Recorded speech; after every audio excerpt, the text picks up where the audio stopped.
Dunia saat ini tengah berdiri di ambang jurang krisis keamanan. Dan ekonomi paling mematikan dalam sejarah modern. Menyusul pecahnya perang terbuka yang belum pernah terjadi sebelumnya antara Amerika Serikat, Israel, dan Republik Islam Iran.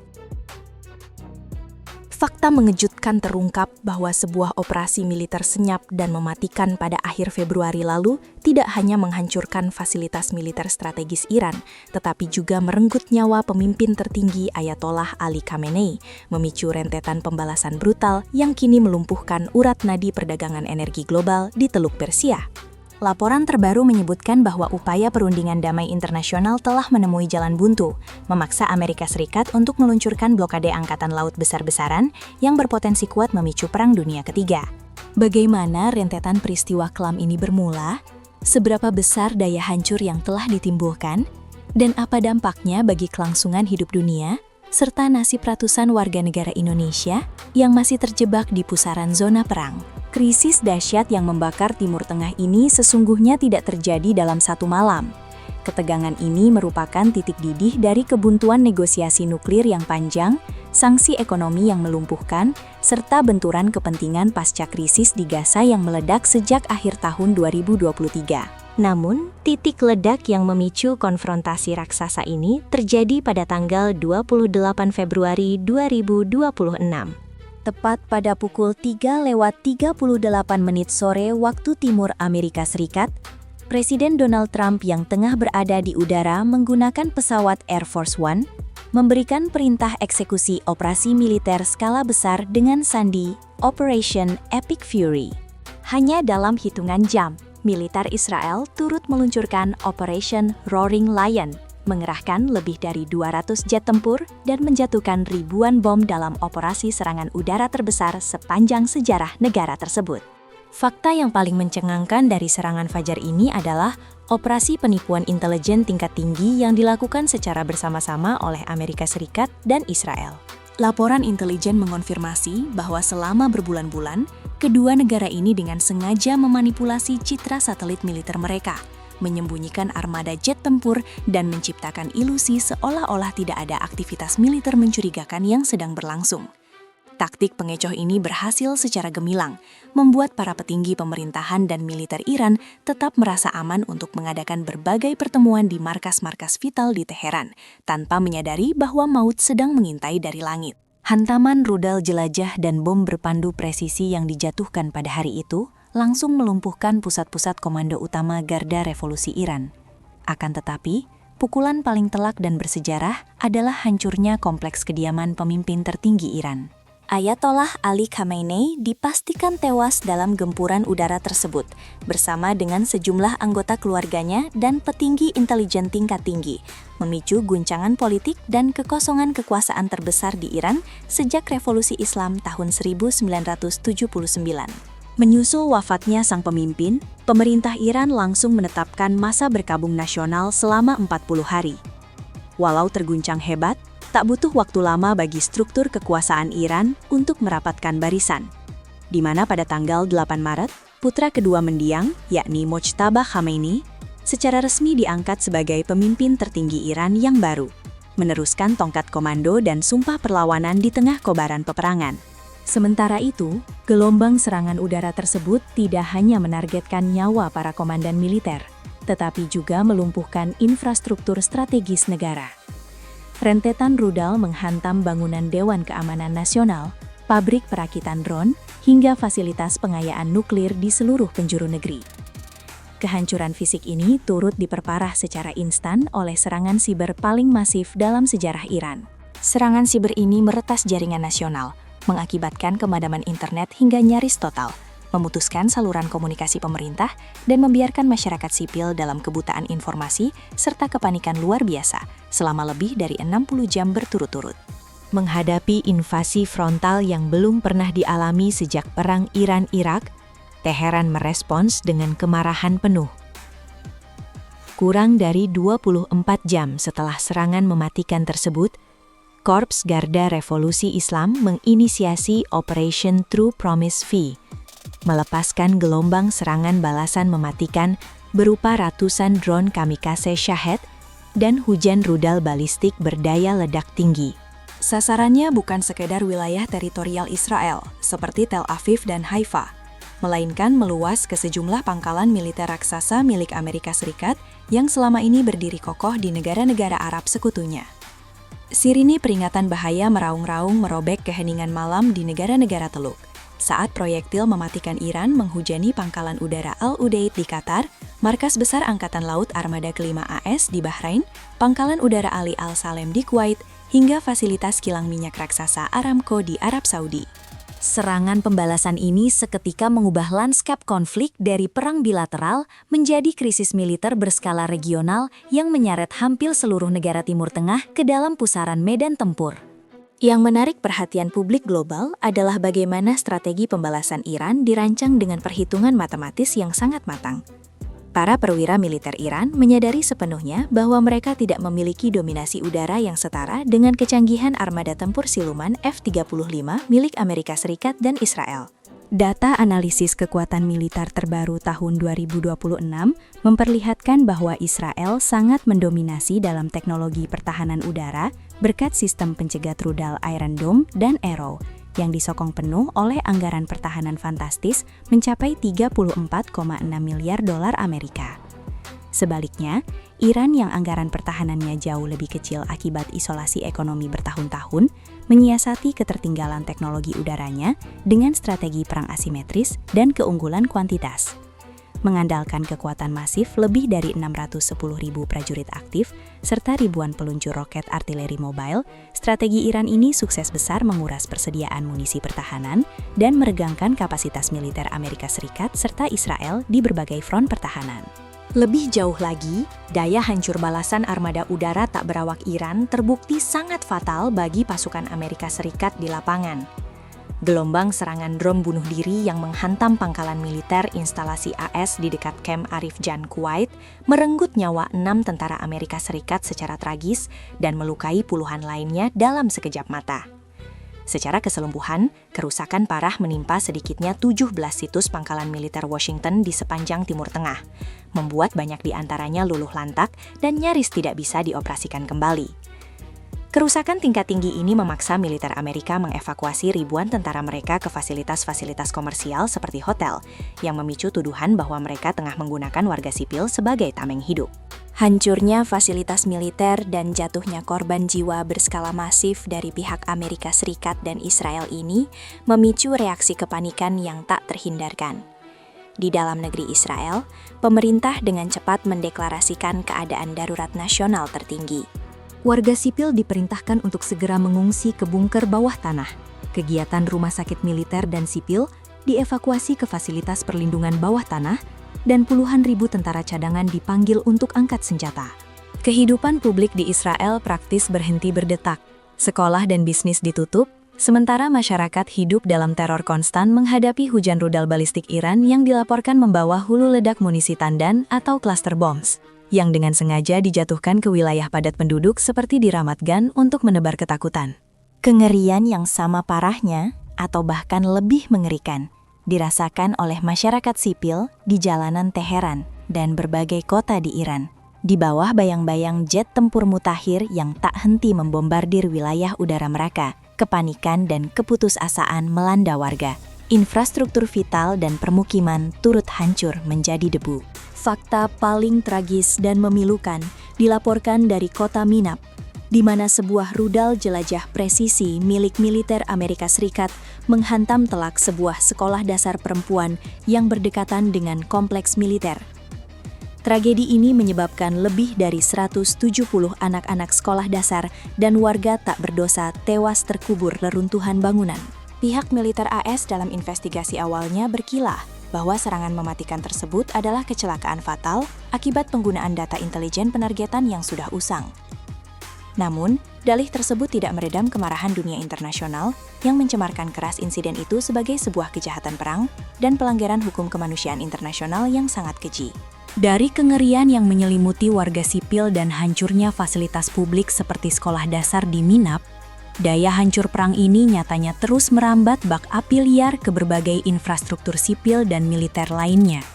Militer Amerika Serikat dan Israel tidak hanya melumpuhkan markas Komando Garda Revolusi, tetapi juga membidik situs-situs strategis kebanggaan Iran dengan presisi yang mematikan.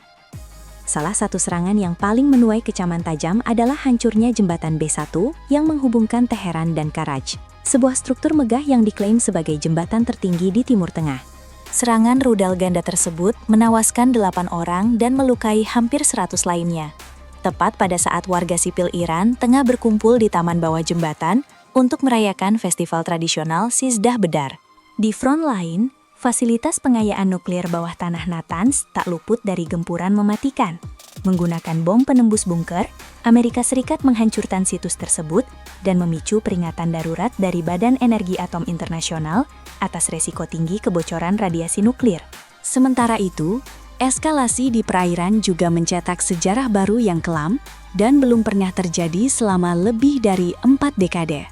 Laporan eksklusif mencatat bahwa untuk pertama kalinya sejak Perang Falkland, sebuah kapal selam beraksi mematikan di medan tempur aktif. Kapal selam nuklir milik Angkatan Laut Amerika Serikat, USS Charlotte, menembakkan torpedo yang secara telak menenggelamkan kapal fregat kebanggaan Iran IRIS Dena. Serangan mendadak di Samudra Hindia ini terjadi saat armada Iran tersebut sedang berlayar pulang usai mengikuti latihan militer di India. Sebuah skenario yang merenggut nyawa lebih dari 100 pelaut Iran dan melukai puluhan lainnya. Di tengah disingan peluru dan hantaman rudal, perang intelijen bawah tanah nyatanya juga berlangsung sama sengitnya. Fakta mengejutkan terungkap ketika otoritas keamanan dan intelijen Iran mengklaim telah berhasil membongkar operasi senyap di dalam negeri mereka. Tehran mengumumkan penangkapan 4 orang yang diduga kuat sebagai agen mata-mata Mossad Israel, sebuah manuver yang semakin memperkeruh ketegangan antara poros Tehran dan Tel Aviv. Operasi penyusupan ini membuktikan bahwa Israel tidak hanya menyerang dari udara, tetapi juga menanamkan agen-agen rahasianya di jantung pertahanan lawan. Yang menarik perhatian publik global, konflik mematikan ini dengan cepat meluber jauh melampaui perbatasan Iran. Lebanon kini telah berubah menjadi lautan api. Memanfaatkan momentum kekacauan regional, militer Israel melancarkan kampanye pengeboman masif ke wilayah selatan Lebanon, Lembah Beka, hingga ibu kota Beirut dengan sandi operasi Operation Eternal Darkness. Serangan mematikan ini secara spesifik menargetkan pusat-pusat komando kelompok Hizbullah yang merupakan proksi utama Iran di kawasan. Ironisnya, invasi ini kembali merenggut nyawa warga sipil dalam skala yang mengerikan. Laporan resmi merinci lebih dari 2.000 warga Lebanon tewas, ribuan lainnya menderita luka parah, dan lebih dari 1 juta penduduk, atau sekitar 1/6 dari total populasi negara tersebut, terpaksa mengungsi meninggalkan kampung halaman mereka yang luluh lantak. Perdana Menteri Israel, Benjamin Netanyahu, secara blak-blakan menegaskan di hadapan publik bahwa target besar dan tak bisa ditawar dari agresi ini adalah pembubaran total kelompok bersenjata Hizbullah melalui dominasi kekuatan militer. Lebih jauh lagi, dampak destruktif dari perang ini tidak hanya memakan korban jiwa, tetapi juga mencekik urat nadi perekonomian dunia. Menghadapi gempuran tanpa henti dari poros Washington dan Tel Aviv, militer Iran akhirnya menggunakan kartu truf terkuat dan paling menakutkan yang mereka miliki, memblokade Selat Hormuz. Teheran memberlakukan larangan melintas dan meregulasi ketat jalur perairan strategis tersebut, memungut biaya tol dalam mata uang yuan Cina bagi kapal yang ingin lewat, sekaligus mengancam akan menenggelamkan kapal niaga maupun armada militer milik Amerika Serikat dan sekutunya. Mengingat Selat Hormuz menampung 20% dari total pasokan minyak dan gas alam dunia, langkah drastis ini seketika menciptakan gelombang kejut di pasar finansial global.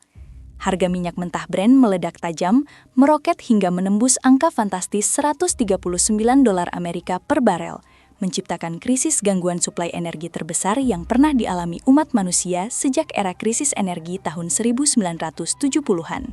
Tidak hanya harga BBM yang melambung, rantai pasokan logistik internasional juga lumpuh total.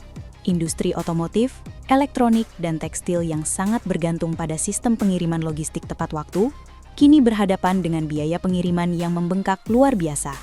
Para investor global pun mulai didera kepanikan massal, menarik modal mereka dari negara-negara berkembang dan memburu aset aman pelindung nilai seperti emas batangan, memicu peringatan nyata dari Perserikatan Bangsa-Bangsa mengenai ancaman inflasi ekstrim dan resesi ekonomi berskala global.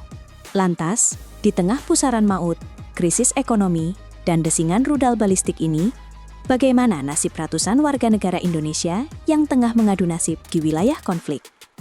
Merespons situasi darurat tingkat tinggi, Kementerian Luar Negeri Republik Indonesia telah memicu langkah evakuasi strategis. Melalui operasi penyelamatan yang dikoordinasikan secara ketat, sebanyak 45 warga negara Indonesia telah berhasil dievakuasi keluar dari Iran. Tim penyelamat membawa mereka menggunakan jalur darat, melintasi perbatasan menuju kota Baku di Azerbaijan, sebelum akhirnya diterbangkan pulang ke Jakarta secara bertahap dalam 3 kelompok terbang. Namun, laporan terbaru dan paling krusial menyebutkan bahwa hingga detik ini, masih ada 236 warga negara Indonesia yang terjebak dan terpaksa bertahan di Iran. Dari data perwakilan Republik Indonesia di Teheran, mayoritas dari mereka yang masih berada di zona rawan tersebut adalah mahasiswa yang tengah menempuh pendidikan di kota suci Qom, serta barisan pekerja migran dan kaum ekspatriat. Pemerintah Indonesia menyatakan terus bersiaga 24 jam penuh dan menjaga komunikasi intensif untuk memastikan keamanan ratusan WNI ini, yang kini hidup di bawah bayang-bayang ketakutan dan ketidakpastian perang yang belum menunjukkan tanda-tanda akan meredah. Di tengah kehancuran infrastruktur yang terus meluas dan ancaman resesi ekonomi global yang berada di depan mata, secercah harapan sesungguhnya sempat muncul dari meja perundingan. Sebuah inisiatif diplomasi tingkat tinggi yang dimediasi secara eksklusif oleh Pakistan, diwakili oleh Perdana Menteri Shehbaz Sharif dan Panglima Militer Jenderal Asim Munir, mencoba mencari jalan keluar dari neraka peperangan ini. Laporan terbaru menyebutkan bahwa negosiasi yang digelar di ibu kota Islamabad ini mencetak sejarah baru. Untuk pertama kalinya sejak Revolusi Islam tahun 1979, delegasi tingkat tinggi Amerika Serikat dan Iran duduk berhadapan secara langsung.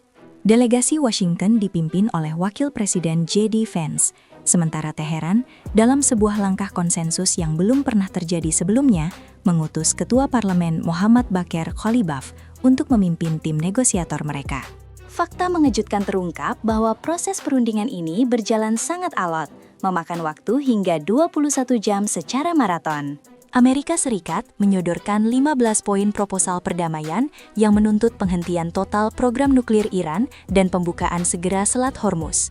Sebaliknya, kubu Teheran membalas dengan 5 poin proposal tandingan yang secara tegas menuntut diakhirinya agresi militer AS dan Israel, pembayaran ganti rugi perang, serta pengakuan internasional atas kedaulatan mutlak Iran di wilayah Selat Hormuz.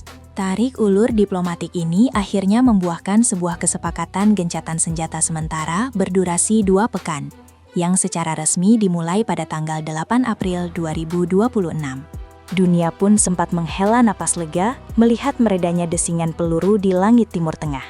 Namun, harapan damai itu nyatanya hanya sekedar ilusi sesaat. Definisi dan ruang lingkup dari gencatan senjata tersebut terbukti memiliki celah operasional yang sangat fatal. Amerika Serikat dan Israel secara sepihak mengklaim bahwa kesepakatan gencatan senjata di Iran tersebut tidak mencakup wilayah Lebanon. Dalam sebuah pidato yang disiarkan ke seluruh penjuru negeri, Perdana Menteri Israel Benjamin Netanyahu menegaskan bahwa Israel dan Amerika Serikat memiliki tujuan strategis yang identik, yaitu menghancurkan sepenuhnya kemampuan pengayaan nuklir Teheran. Lebih jauh lagi, Netanyahu secara blak-blakan mengungkapkan bahwa target besar yang tidak bisa ditawar adalah pembubaran kelompok Hizbullah melalui kekuatan militer. Memanfaatkan celah interpretasi inilah, militer Israel terus menggempur Lebanon tanpa ampun dalam Operation Eternal Darkness, sebuah langkah sepihak yang memicu kemarahan luar biasa di Teheran. Merasa dikhianati oleh manuver militer yang terus berlangsung di Lebanon, Iran langsung merespons dengan membatalkan komitmennya. Teheran menolak keras tuntutan Washington untuk membuka Selat Hormuz sepenuhnya. Yang menarik perhatian publik global adalah bagaimana Garda Revolusi Iran justru meresmikan sistem gerbang tol di jalur perairan strategis tersebut. Mereka mengizinkan lintasan terbatas, namun menetapkan tarif lintas bernilai fantastis yang mencapai lebih dari $1 juta Amerika per kapal. Dan yang paling menampar dominasi ekonomi Amerika, Iran mewajibkan pembayaran tol tersebut menggunakan mata uang yuan Cina. Ketegangan yang kembali mendidih di perairan ini pada akhirnya mematahkan asa perdamaian secara total. Pekan ini, Gedung Putih dan Wakil Presiden JD Vance secara resmi mengumumkan bahwa negosiasi putaran kedua di Islamabad telah gagal total dan menemui kebuntuan. Di saat yang bersamaan, Amerika Serikat dilaporkan menolak mentah-mentah tawaran solusi diplomatik dari Rusia, yang sebelumnya menawarkan diri untuk mengambil alih kepemilikan stok uranium yang diperkaya milik Iran demi meredakan krisis. Meresponi kegagalan diplomasi ini, Presiden Donald Trump meluapkan kemarahannya secara terbuka. Ia menyatakan bahwa Amerika Serikat tidak lagi peduli dengan negosiasi damai. Dalam sebuah deklarasi yang kembali mengguncang stabilitas dunia, Trump memerintahkan Angkatan Laut Amerika Serikat untuk memberlakukan blokade laut secara permanen terhadap pelabuhan-pelabuhan Iran yang dimulai pada tanggal 13 April. Kapal-kapal perusak AS kini dilaporkan telah menerobos masuk ke perairan Selat Hormuz dengan dalih melakukan operasi pembersihan ranjau laut dan memastikan kebebasan navigasi global. Di sisi lain, Trump mengklaim secara sepihak bahwa pemerintah Cina sangat senang dengan upaya militer AS untuk membuka kembali selat tersebut secara permanen. Manuver provokatif Washington ini langsung memicu ultimatum mematikan dari militer Iran. Teheran secara terbuka dan tegas memperingatkan bahwa setiap kapal militer Amerika Serikat yang mencoba memblokade pelabuhan mereka atau mendekati perairan teritorial akan dianggap sebagai pelanggaran perang dan akan langsung ditenggelamkan oleh rudal-rudal anti kapal Garda Revolusi. Ancaman eskalasi ini bahkan berpotensi merembet menjadi mimpi buruk maritim global setelah sekutu Iran di Yaman, yakni kelompok pemberontak Houthi, bersumpah akan turut menutup titik tumpu perdagangan dunia lainnya, yakni Selat Bab al-Mandab di Laut Merah, jika blokade militer Amerika Serikat terus dilanjutkan. Keputusan Amerika Serikat untuk memblokade Selat Hormuz kini tidak sekedar memicu ketegangan militer, tetapi telah menyeret dunia ke dalam jurang krisis ekonomi terdalam sejak krisis energi tahun 1970-an. Fakta mengejutkan terungkap bahwa harga minyak mentah Brent sempat menyentuh rekor 126 hingga 139 dolar Amerika per barel, memicu lonjakan harga energi terburuk dalam sejarah pasar minyak dunia. Lalu lintas maritim di selat yang biasanya melayani 20% pasokan minyak dan gas alam dunia itu, kini lumpuh total, dengan lebih dari 150 kapal kargo dan tanker minyak terdampar, tak berani melintas untuk menghindari resiko serangan. Menjelang akhir bulan Maret, kelangkaan parah produk bahan bakar mulai menghantam banyak negara di kawasan Asia Tenggara, secara instan melumpuhkan denyut kehidupan sehari-hari dan memicu kepanikan warga. Lebih jauh lagi, ancaman resesi global dan kelaparan massal kian nyata membayangi umat manusia, seiring dengan terganggunya rantai pasokan logistik dan ancaman krisis pupuk dunia akibat terhentinya ekspor gas alam dari Timur Tengah.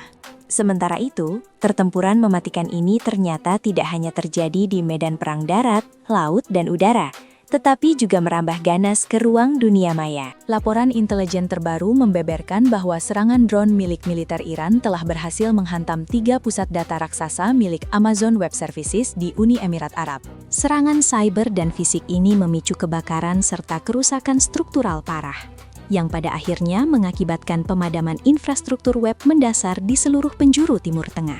Di dalam negeri Iran sendiri, pemadaman internet nyaris total telah mengisolasi jutaan warganya dari dunia luar, di mana tingkat konektivitas dilaporkan anjlok drastis hingga tersisa hanya 4% dari kondisi normal. Yang menarik perhatian publik, di tengah kegelapan informasi tersebut, pemerintah Iran justru mendistribusikan kartu SIM putih yang kebal pemblokingan secara eksklusif kepada kelompok pro-pemerintah. Sebuah taktik terencana untuk mendominasi narasi di media dan meredam berita jatuhnya korban. Di balik manuver geopolitik dan perang siber ini, tragedi kemanusiaan yang sangat memilukan terus memakan korban jiwa di jalanan dan berbagai sudut kota Iran. Masyarakat sipil hidup di bawah bayang-bayang ketakutan yang mencekam. Jalanan ibu kota Teheran yang biasanya sibuk, seketika berubah layaknya kota mati. karena warga teror dan takut keluar rumah.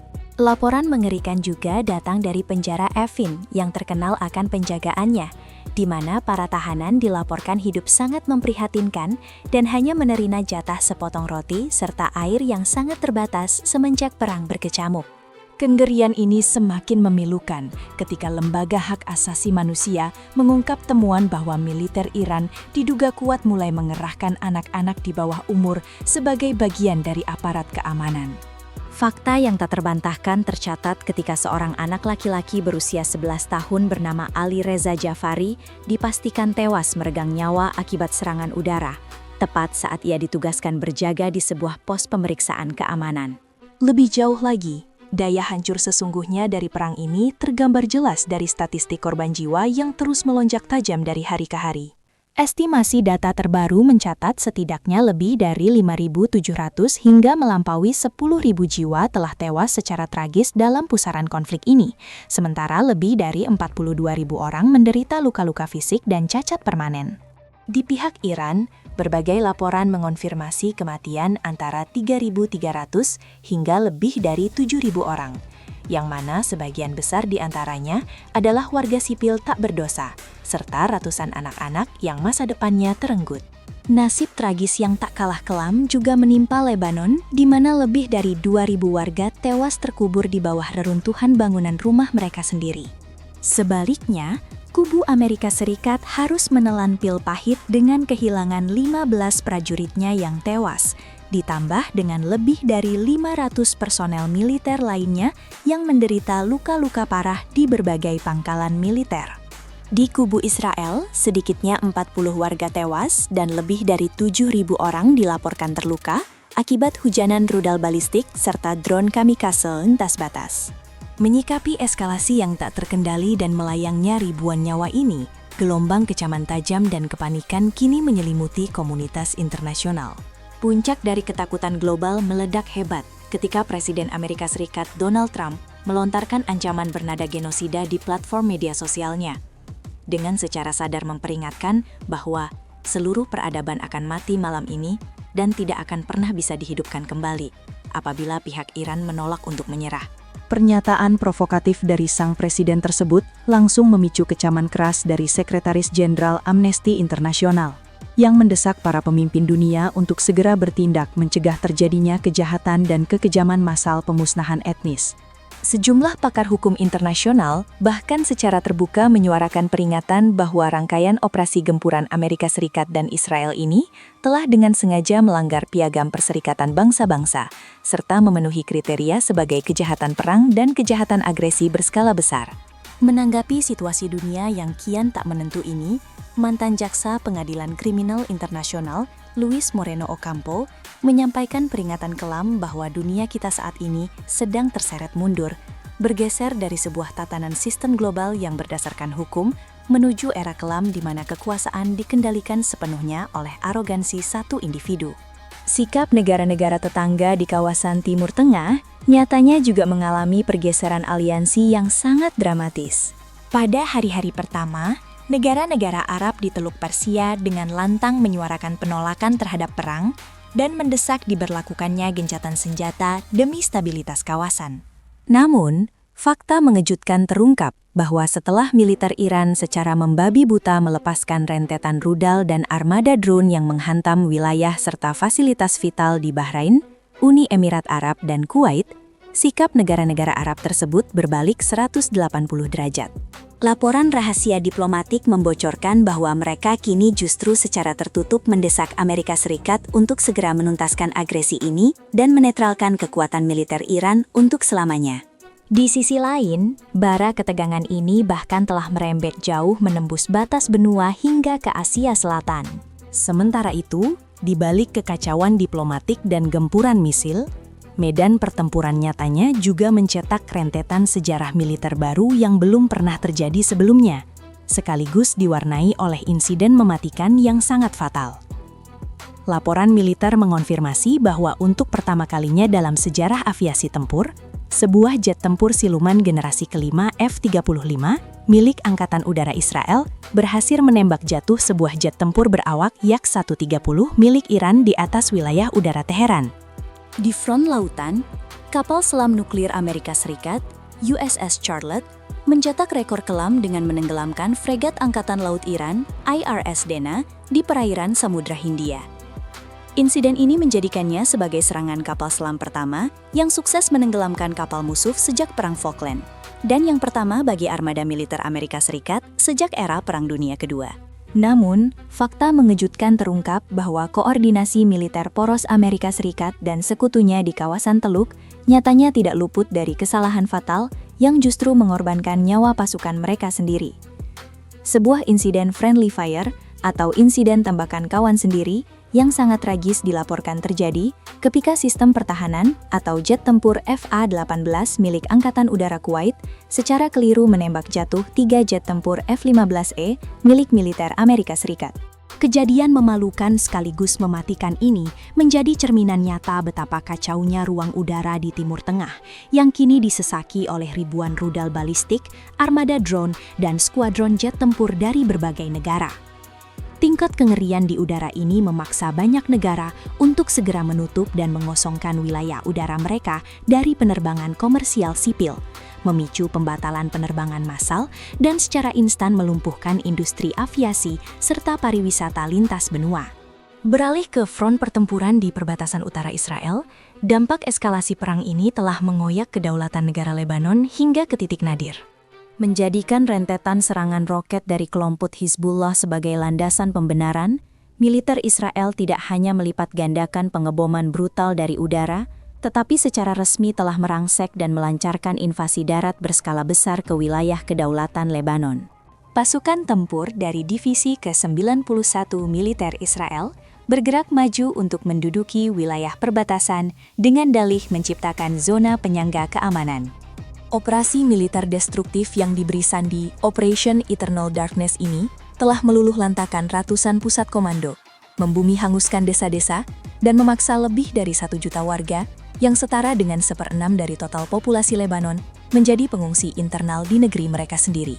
Menghadapi kehancuran infrastruktur negaranya yang kian masif, pemerintah Lebanon terpaksa mengambil langkah drastis yang belum pernah terjadi dalam sejarah politik mereka. Menteri Luar Negeri Lebanon secara resmi mengumumkan pelarangan terhadap seluruh aktivitas militer kelompok Hizbullah dan mendesak mereka untuk segera menyerahkan persenjataannya kepada aparat keamanan negara. Akan tetapi, bagi Perdana Menteri Israel Benjamin Netanyahu, langkah diplomatis dari Beirut itu tidaklah cukup. Ia bersumpah untuk mengerahkan kekuatan militer secara penuh dan tak terbatas demi membubarkan faksi Hizbullah untuk selamanya. Bila kita melihat dari kacamata ekonomi, skala kehancuran finansial yang ditimbulkan oleh perang terbuka ini benar-benar tidak terbayangkan dan diproyeksikan berpotensi menghancurkan tatanan fundamental ekonomi dunia. Laporan dari berbagai lembaga ekonomi internasional mengestimasikan bahwa hanya dalam hitungan minggu, biaya operasional perang yang harus ditanggung oleh pihak militer Amerika Serikat telah membengkak tajam hingga menembus angka fantastis antara 25 hingga 35 miliar dolar Amerika. Sementara Israel diprediksi telah menghabiskan dana sedikitnya 11 miliar dolar. Akan tetapi, pukulan ekonomi yang paling melumpuhkan justru menghantam sendi-sendi kehidupan di Iran. Otoritas pemerintah di Teheran melaporkan estimasi kerugian ekonomi secara langsung akibat hancurnya infrastruktur militer, sipil, dan pembekuan ekspor telah menembus angka 300 miliar dolar. Bahkan para pengamat memperkirakan angkanya berpotensi meroket hingga mencapai 1 triliun dolar Amerika. Lebih jauh lagi, pemblokiran Selat Hormuz oleh Barisan Garda Revolusi Iran nyatanya tidak hanya mencekik pasokan 1/5 minyak mentah dan gas alam yang secara instan meroketkan harga BBM global, tetapi juga memicu krisis komoditas strategis yang sangat krusial bagi ketahanan pangan umat manusia, yakni pupuk. Lembaga Perhimpunan Pupuk Internasional mengeluarkan peringatan keras bahwa hampir 50% ekspor pupuk jenis urea dan sulfur dunia, serta suplai gas alam cair yang menjadi bahan baku utama untuk memproduksi pupuk nitrogen, selama ini harus didistribusikan melalui Selat Hormuz. Kelangkaan ekstrim akan pasokan pupuk ini dipastikan akan memicu gelombang gagal panen secara massal, melambungkan harga bahan pangan pokok, dan meningkatkan risiko ancaman kelaparan di berbagai belahan dunia miskin dan berkembang. Di belahan bumi lain, Imbas nyata berupa kelangkaan bahan bakar yang sangat parah mulai menghantam keras negara-negara di kawasan Asia Tenggara, di mana menipisnya cadangan bensin telah melumpuhkan urat nadi aktivitas harian masyarakat dan memicu antrean panjang kepanikan di stasiun-stasiun pengisian bahan bakar. Yang tidak kalah menjadi sorotan utama bagi publik global adalah bagaimana manuver politik Amerika Serikat di bawah kendali Presiden Donald Trump dalam respons krisis berskala dunia ini. Alih-alih meredakan bara ketegangan, retorika Trump yang dinilai sangat provokatif justru memicu kepanikan massal yang belum pernah terjadi sebelumnya di dalam negeri Amerika Serikat sendiri. Puncak kemarahan publik dan elit politik di Washington meledak hebat setelah Trump mencuitkan ancaman dengan nada pemusnahan massal di platform media sosialnya, secara sadar memperingatkan bahwa seluruh peradaban akan mati malam ini dan tidak akan pernah bisa dihidupkan kembali apabila pemerintah Iran tidak segera menuruti tuntutan Washington. Cuitan apokaliptik yang dilontarkan oleh komandan tertinggi angkatan bersenjata ini tidak hanya memicu kecaman keras dari para petinggi organisasi Amnesty International yang mengkhawatirkan terjadinya ancaman genosida massal, tetapi juga memicu reaksi keras di internal politik AS. Para anggota parlemen dari Partai Demokrat hingga tokoh komentator sayap kanan radikal terkemuka secara terbuka menyuarakan desakan darurat agar Trump segera dicopot dari kekuasaannya melalui penerapan amandemen ke-25 Konstitusi Amerika Serikat atas dasar ketidakmampuannya dalam mengendalikan emosi di tengah situasi siaga nuklir. Sikap pemerintahan yang dikendalikan oleh Trump ini perlahan-lahan mulai merusak fondasi diplomatik Amerika Serikat dengan sekutu-sekutu tradisional terdekatnya. Menyadari besarnya resiko pertempuran maritim secara langsung dan ancaman kehancuran armada kapal perang mereka demi membuka paksa perairan Selat Hormuz, Trump secara terang-terangan menuntut bantuan dan intervensi dari Aliansi Pertahanan Militer Pakta Pertahanan Atlantik Utara atau NATO, serta mendesak keterlibatan kekuatan laut raksasa-raksasa Asia seperti China, Jepang, dan Korea Selatan. Namun, secara mengejutkan, negara-negara sekutu strategis tersebut menolak mentah-mentah permintaan Washington. Mereka memilih mundur dan enggan mempertaruhkan militer mereka terseret lebih jauh ke dalam medan pertempuran yang sedari awal dinilai dipicu secara sepihak oleh manuver agresif Amerika dan Israel. Merasa ditikam dan ditinggalkan oleh kawan-kawannya, Trump dengan penuh emosi melontarkan makian tajam kepada para petinggi sekutu Eropanya. Ia secara sepihak menyebut penolakan aliansi NATO tersebut sebagai kesalahan yang sangat bodoh, dan dengan angkuh mendeklarasikan di hadapan media bahwa militer Amerika Serikat tidak membutuhkan pertolongan sedikit pun dari siapa saja untuk memenangkan peperangan ini. Sementara para pemimpin negara adidaya bersitegang di panggung global, sebuah tragedi kemanusiaan yang tersembunyi nyaris tanpa sorotan terus terjadi di balik tirai peperangan. Laporan miris dari berbagai lembaga sipil mengungkap bahwa di Iran, di bawah bayang-bayang pemadaman internet berskala nasional dan kepanikan atas invasi militer asing, rezim pemerintahan di Teheran secara diam-diam diduga kuat memanfaatkan kekacauan status darurat perang untuk mengakselerasi eksekusi mati terhadap para tahanan politik dan partisipan demonstrasi anti pemerintah. Mereka dihilangkan tanpa adanya proses peradilan yang transparan, jauh dari pantauan radar pemantau internasional maupun organisasi hak asasi manusia global. Sementara bayang-bayang kelam eksekusi rahasia dan represi internal terus menyelimuti Iran, di panggung diplomasi internasional, sebuah drama tarik ulur yang tak kalah menegangkan baru saja menemui jalan buntu yang fatal. Laporan terbaru dari Islamabad mengonfirmasi bahwa negosiasi putaran pertama yang berjalan maraton selama 21 jam telah berakhir tanpa kesepakatan. Fakta mengejutkan terungkap mengenai dinamika di meja perundingan tingkat tinggi pertama antara kedua negara sejak Revolusi 1979 ini. Delegasi Amerika Serikat menyodorkan 15 poin proposal yang menuntut penghentian total program nuklir, pembatasan rudal, dan pembukaan segera Selat Hormuz. Sebagai balasannya, Teheran mengajukan 5 poin proposal tandingan yang secara tegas menuntut diakhirinya gempuran Amerika Serikat dan Israel, jaminan keamanan, pembayaran ganti rugi perang, serta pengakuan internasional atas kedaulatan mutlak Iran di jalur Selat Hormuz.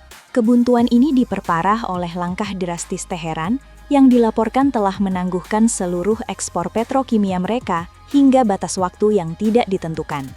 Meski Sekretaris Pers Gedung Putih Caroline Leavitt berusaha memoles situasi dengan menyatakan optimisme bahwa diskusi putaran kedua sangat mungkin akan digelar pekan depan di Pakistan, retorika para pemimpin utama di lapangan justru menunjukkan hal sebaliknya. Perdana Menteri Israel, Benjamin Netanyahu, dalam sebuah pidato televisi yang disiarkan ke seluruh dunia, secara terang-terangan menegaskan bahwa tujuan Israel dan Amerika Serikat adalah identik. Netanyahu mendeklarasikan bahwa target mutlak mereka adalah mengeluarkan seluruh material uranium yang diperkaya dari Iran, menghancurkan kemampuan pengayaan nuklir negara tersebut, dan membuka paksa Selat Hormuz. Lebih jauh lagi, sang Perdana Menteri menyingkap target besarnya di front utara, yakni pembubaran total kelompok proksi Hizbullah demi mencapai perdamaian berkelanjutan di Lebanon melalui dominasi kekuatan militer. Sikap agresif poros Washington dan Tel Aviv ini nyatanya membelah opini masyarakat dunia dan memicu pergeseran konstelasi politik yang tak terduga. Di kawasan Teluk, negara-negara Arab yang sebelumnya mendesak perdamaian kini hidup dalam ketakutan akan skenario di mana Amerika Serikat tiba-tiba menarik diri dan membiarkan mereka berhadapan langsung dengan hegemoni Iran. Uni Emirat Arab dan Oman bahkan secara terbuka menolak keras sistem gerbang tol maritim yang dikendalikan oleh Iran di Selat Hormuz. Namun, di belahan bumi lain, gelombang simpati justru mengalir. Presiden Brasil melontarkan kritik tajam terhadap Presiden Donald Trump, menegaskan bahwa pemimpin Amerika Serikat tersebut sama sekali tidak memiliki hak untuk mengancam kelangsungan hidup negara lain. Menanggapi dinamika ini, juru bicara Kementerian Luar Negeri Iran, Esmail Bakai, mengapresiasi gelombang solidaritas global tersebut. Ia mengklaim bahwa dukungan luar biasa bagi rakyat Iran kini terus disuarakan lewat aksi-aksi demonstrasi di berbagai penjuru dunia, mulai dari negara-negara Timur Tengah, benua Afrika, Prancis, Inggris, Brasil, hingga di dalam negeri Amerika Serikat sendiri.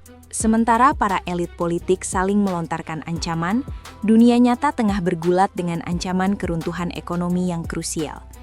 Kelumpuhan di Selat Hormuz, yang normalnya dilalui oleh 20% pasokan minyak dunia, tidak sekadar melambungkan harga energi hingga memicu krisis.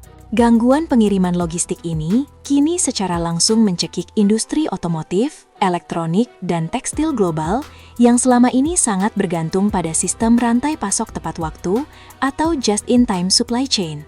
Di dera ketidakpastian pasar yang ekstrim, para investor global kini dilanda kepanikan massal. Mereka berbondong-bondong menarik modal dari pasar negara berkembang dan memburu aset-aset aman pelindung nilai seperti emas dan dolar Amerika Serikat. Sebuah manuver yang dipastikan akan mengerek angka inflasi global dan mempercepat datangnya jurang resesi ekonomi. Yang paling mendesak dan menjadi perhatian utama bagi kita di tanah air adalah bagaimana nasib dari saudara-saudara sebangsa yang masih berada di pusaran badai krisis ini. Berdasarkan keterangan resmi terbaru dari Direktur Perlindungan Warga Negara Indonesia Kementerian Luar Negeri, Henny Hamidah, pemerintah Republik Indonesia telah sukses menjalankan operasi evakuasi tahap ketiga.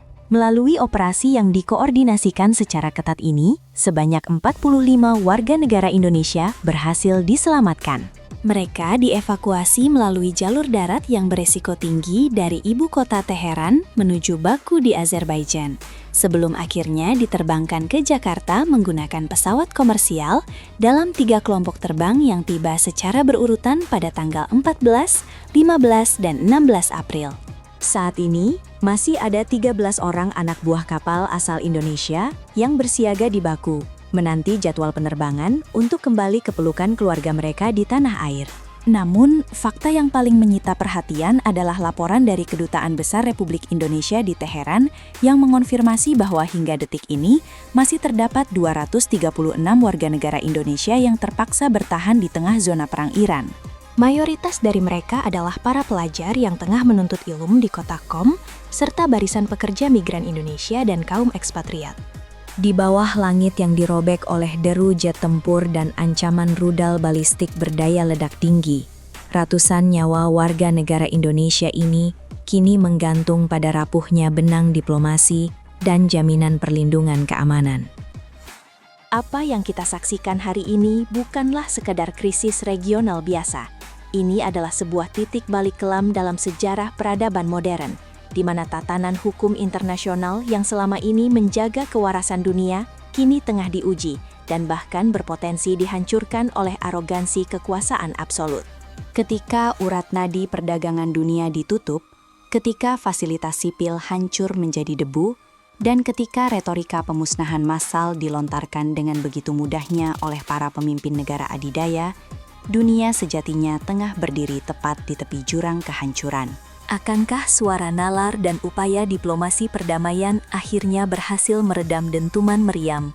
Ataukah umat manusia akan terus melangkah buta menuju meledaknya Perang Dunia Ketiga?